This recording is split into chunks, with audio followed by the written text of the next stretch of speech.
बच्चों, पानी में डाली हुई पेंसिल क्यों टेढ़ी दिखती है? क्या टूट जाती है? क्या टूट जाती है या आंखों का धोखा है? बच्चों, जो पानी में डाली हुई पेंसिल जो होती है टेढ़ी क्यों दिखती है?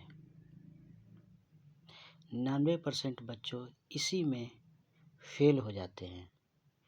उनको कॉन्सेप्ट समझ में आता ही नहीं है। ये सब होता है रिफ्रैक्शन ऑफ लाइट के वजह से। तो देखिए बच्चों, आखिर रिफ्रैक्शन ऑफ लाइट क्या होता है?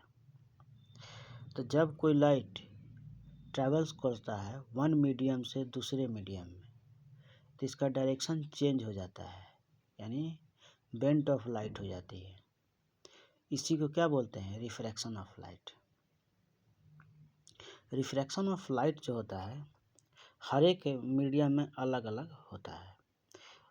माने मीडियम एयर में अगर देखा जाए तो स्पीड होता है एयर का, लाइट का कितना होता है? तो वो हमारा होता है 1। एयर में रिफ्रैक्टिव इंडेक्स 1 होता है। स्पीड देखा जाए एयर में तो फास्ट होता है, वही वाटर में देखा जाए तो स्लोअर होता है, और वही ग्लास में देखा जाए तो और स्लोअर होता है, मोर स्लोअर। तो light bends towards the normal, I greater than R. I क्या है? एंगल ऑफ रिफ्लेक्शन, और आर क्या है? Angle of refraction.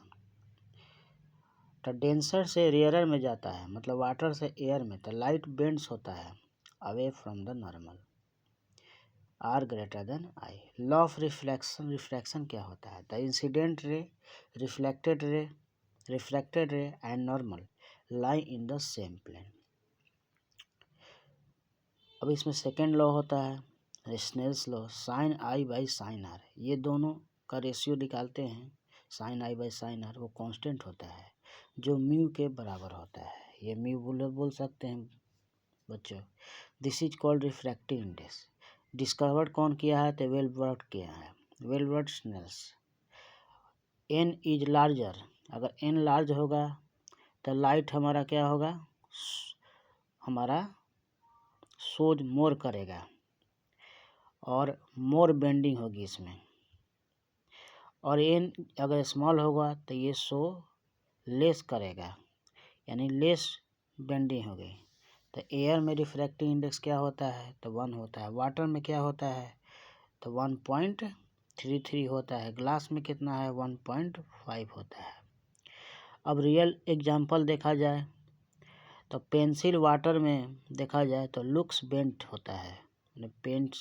Pencil in water looks bent, pool appear shallow, twinkling stars, और फॉर मोशन ऑफ देखा जाएगा motion of rainbow. तो rainbow का जो मोशन होता है रिफ्रैक्टिव इंडेक्स के कारण होता है।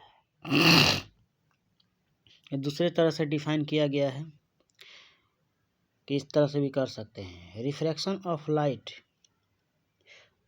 Bending when it passes from one medium to another due to change in speed। जैसे बच्चों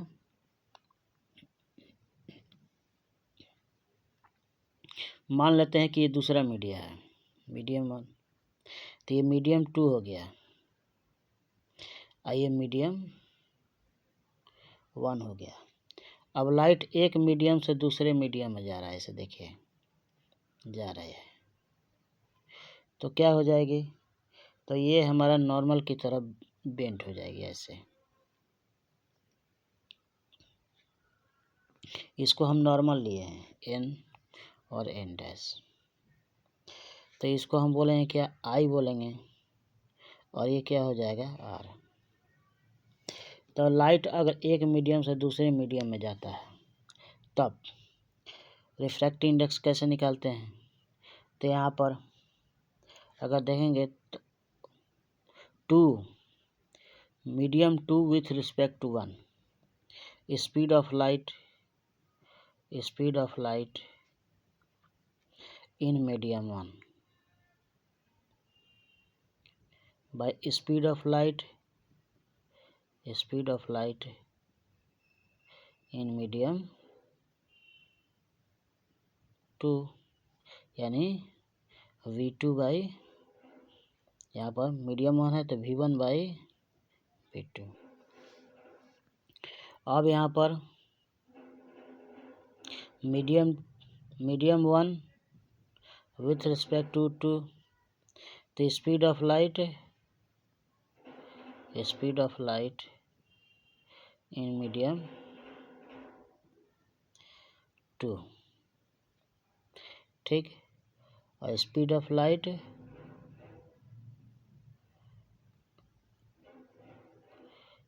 इन मीडियम 1 क्या हो जाएगा, V2 बाई V1। देख रहे हैं ना बच्चों। अब medium 2 with respect to 1, medium 1 with respect to 2 equal to V1 by V2 और V2 बाई V1 कैंसिल हो गया तो कितना हो जाएगा 1। तो medium 2 with respect to 1 equal to 1 upon medium 1 with respect to 2। Concept हो गया, क्लियर हो गया बच्चों।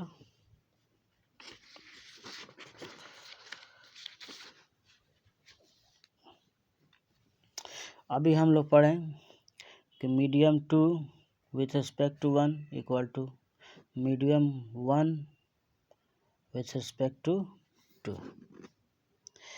अब मीडियम के रिस्पेक्ट में निकालते हैं, कोई भी मीडियम के रिस्पेक्ट में। तो speed of light in air, तो एयर माने यहाँ एयर के ही रिस्पेक्ट में, जिसके रिस्पेक्ट में निकालेंगे उसको ऊपर लिख देंगे, ठीक है। इसके रिस्पेक्ट में निकालेंगे, किस मीडियम में निकाल रहे हैं वो नीचे लिखेंगे। तो हम लोग एयर के रिस्पेक्ट में निकाला है ना, तो speed of light in air, speed of light in that medium, the speed of light in the medium. अब स्पीड ऑफ लाइट क्या होती है, तो c होती है, c बोलते हैं इसको, ये v। c की वैल्यू क्या होती है, 3 इंटू 10⁸ मीटर पर सेकेंड, है ना। अगर रिफ्रैक्टिंग इंडेक्स देखा जाएगा हमारा क्राउन ग्लास का, तो क्राउन ग्लास का 1.52 होता है। एयर का होता है, ऐसे एयर का होता है 1.0003 यानी अप्रॉक्स 1। अब वाटर का कितना होता है, तो रिफ्रैक्टिंग इंडेक्स वाटर का बच्चों 1.33 होता है। तो कुछ याद रखना पड़ता है, ज़्यादा नहीं, कुछ ही याद करना है, ठीक।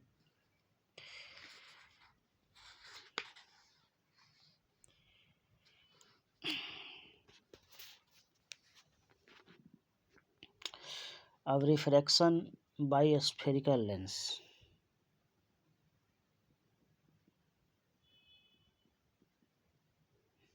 तो रिफ्रैक्शन बाय स्फेरिकल लेंस, तो आपको सबसे इम्पोर्टेंट चीज़ बताने जा रहे हैं।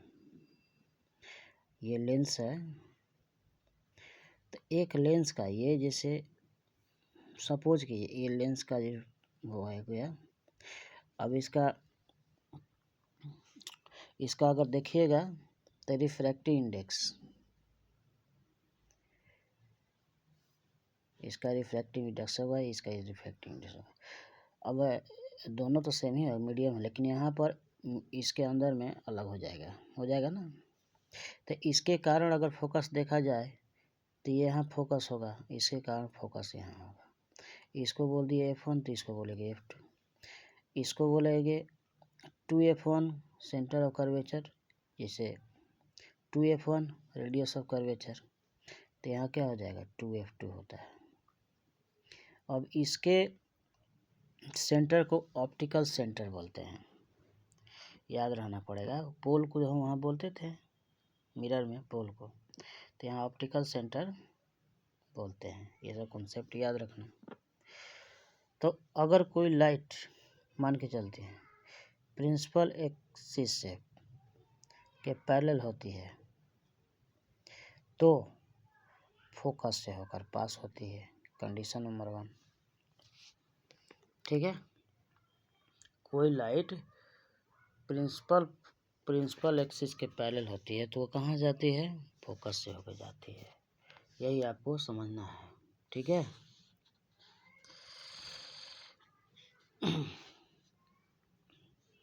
चाहे हम इसमें भी देखते हैं,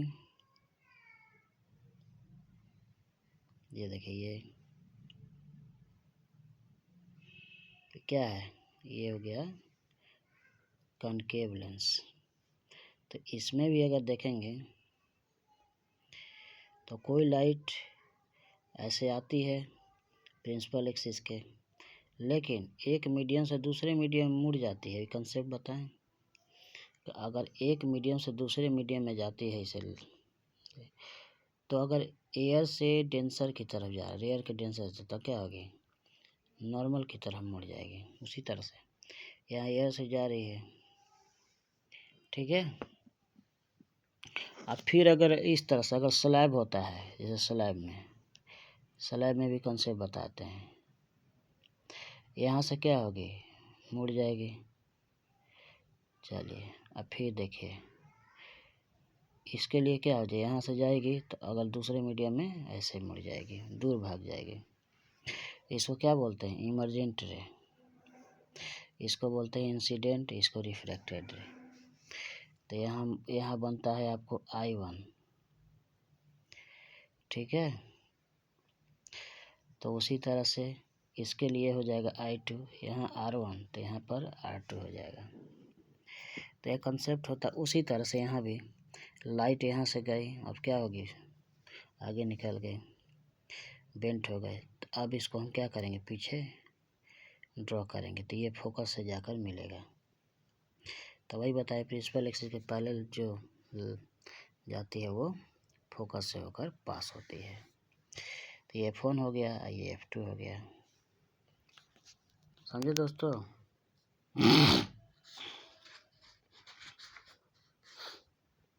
तो जो भी है, अगर जो सेंटर से पास होती है, यानी ऑप्टिकल सेंटर से पास होती है, तो सीधे निकल जाती है ना? सीधे निकल गए। वही अगर कॉनकेव लेंस में देखा जाएगा तो वही कंसेप्ट है। ठीक है, ये भी सीधे निकल जाएंगे। तो यहाँ F2 हो गया, यहाँ F1 हो गया। ठीक है, अब अगर ध्यान से देखना है, when an object is placed at infinity, अब इन्फिनिटी पर रखा जाता है तो कहाँ बनता है इमेज? तो ये देखिए, ये आपको कॉनकेव लेंस है, कन्वेक्स लेंस, F1 हो गया, ये F2 हो गया। जो प्रिंसिपल एक्सिस के पैरेलल हो जाती है 2F1, ये F2, यहाँ 2F2, तो फोकस से होकर पास हो जाती है। फोकस से होकर पास हो जाती है। देखिए दोस्तों, फोकस से पास होती है, देखिए।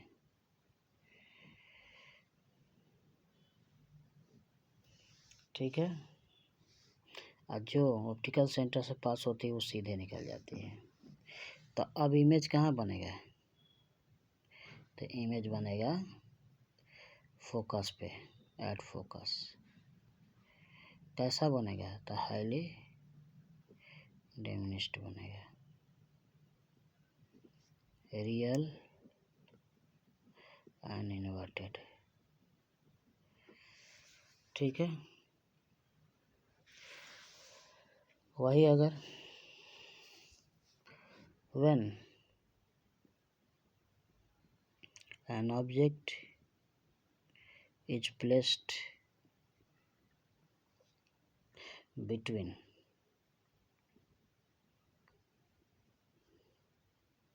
infinity and C या 2f।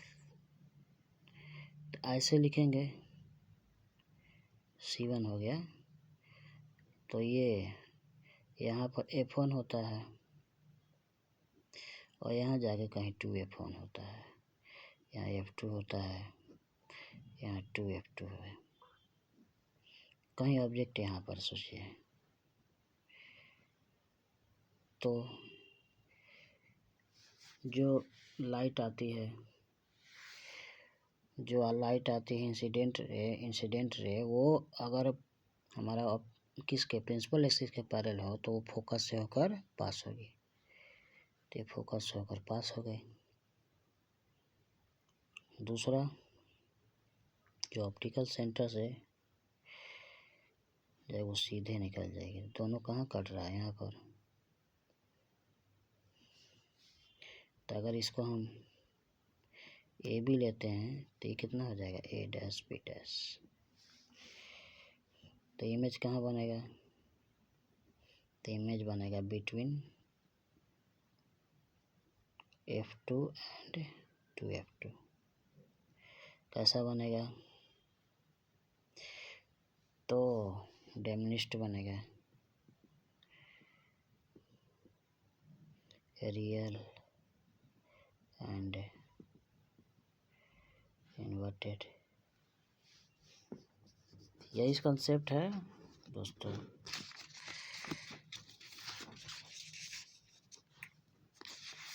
अगर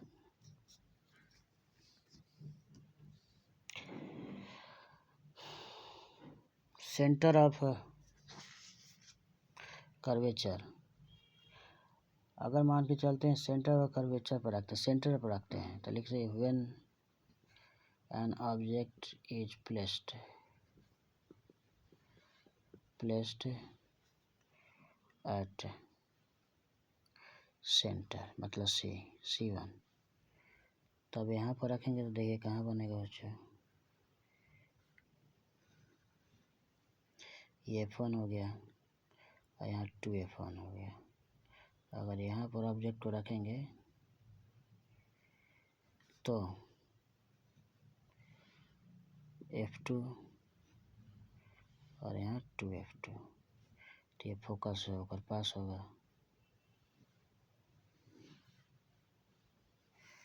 फोकस से होकर पास होगा। ठीक है। दूसरा, अगर यहाँ से जाएगा ऑप्टिकल सेंटर से तो कहाँ पास होगा, वो सीधा निकल जाएगा। तो इमेज कहाँ बना, यहाँ पर, दो रिफ्लेक्टिव इंडेक्स यहाँ मिला। तो अब सोचिएगा कि ये जो साइज है, ये साइज दोनों सेम है, बड़ा छोटा कुछ नहीं है। ठीक है।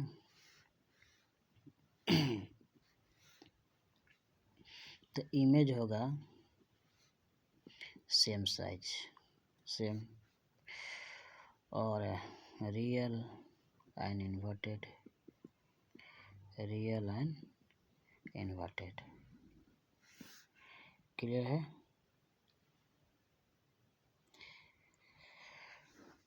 When an object is placed at F1, अगर कोई चीज़, कोई ऑब्जेक्ट फोकस पर हो, तो फोकस पे अगर रखेंगे तो ये फोकस है, ये F1, ये हो गया 2F2, यहाँ पर F2, यहाँ 2F2। अब यहाँ पर कोई ऑब्जेक्ट को रखेंगे, कहाँ पैरेलल होगा, तो ये तो फोकस से होकर जाएगा ही, एक ऑप्टिकल सेंटर से। ठीक है।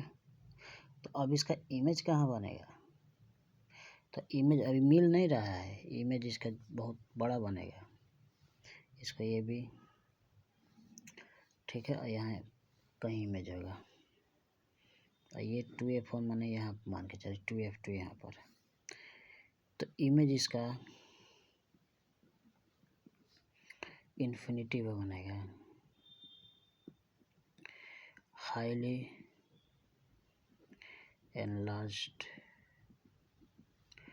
Real and inverted. ठीक है, रियल एंड इन्वर्टेड। उसके बाद अगर ऑब्जेक्ट, ये देखिए ऑब्जेक्ट है, जैसे यहाँ पर ऑप्टिकल सेंटर है, ये f1 है, यहाँ 2f1 है, और यहाँ पर ऑब्जेक्ट को रखा गया है। तो अब यहाँ पर रखा गया तो ये फोकस से तो पास होगा ही, f2, और एक जो है ऑप्टिकल सेंटर से पास हो गया। अब दोनों को यहाँ पर ड्रॉ करेंगे, पीछे करेंगे दोनों रिफ्लेक्टेड।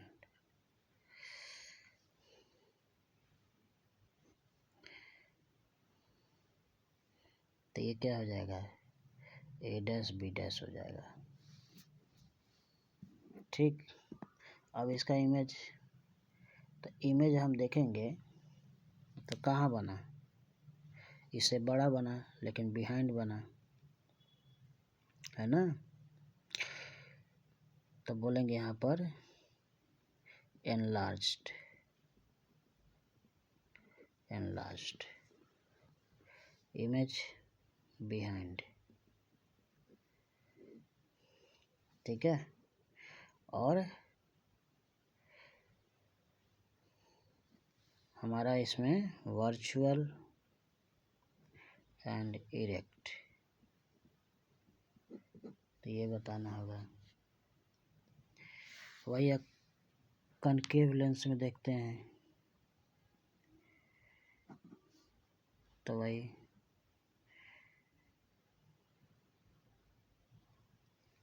देखिए कनकेव लेंस में क्या होगा, दो स्थिति में बनेगा।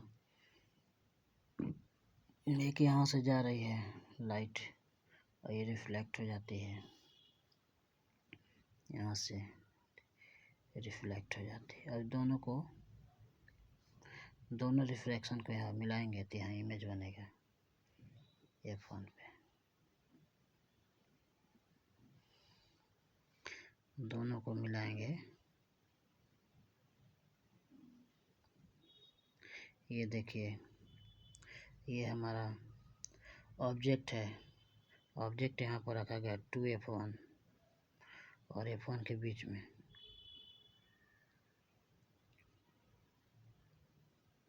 तो ये भी है, अब एक ऑप्टिकल सेंटर से सीधे निकल जाएगा और एक यहाँ से पैरेलल होगा और बेंट हो जाएगा।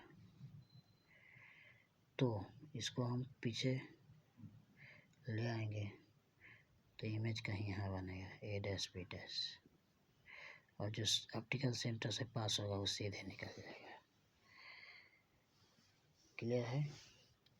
लेंस फार्मूला, लेंस फार्मूला क्या होता है, लेंस फार्मूला होता है 1/v minus 1/u equal to 1/f। Magnification, तो मैग्निफिकेशन होता है हमारा the height of image, the height of image, यहाँ लिख देते हैं the ratio of height of image and height of object is called magnification. Magnification equal to m equal to v/u h2/h1, ये होता है। अब आता है इसमें ऑप्टिकल, हाँ, पावर लेंस। तो power lens, the reciprocal of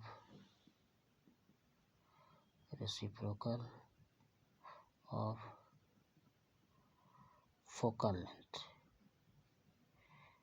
is called power lens. P equal to 1/f, f होना चाहिए मीटर में। ऐसा यूनिट होता है डायप्टर।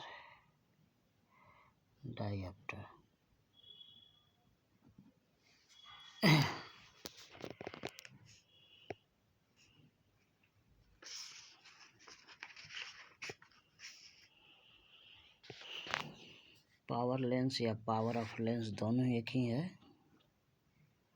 Power of lens. तो ये चैप्टर कंप्लीट हो गया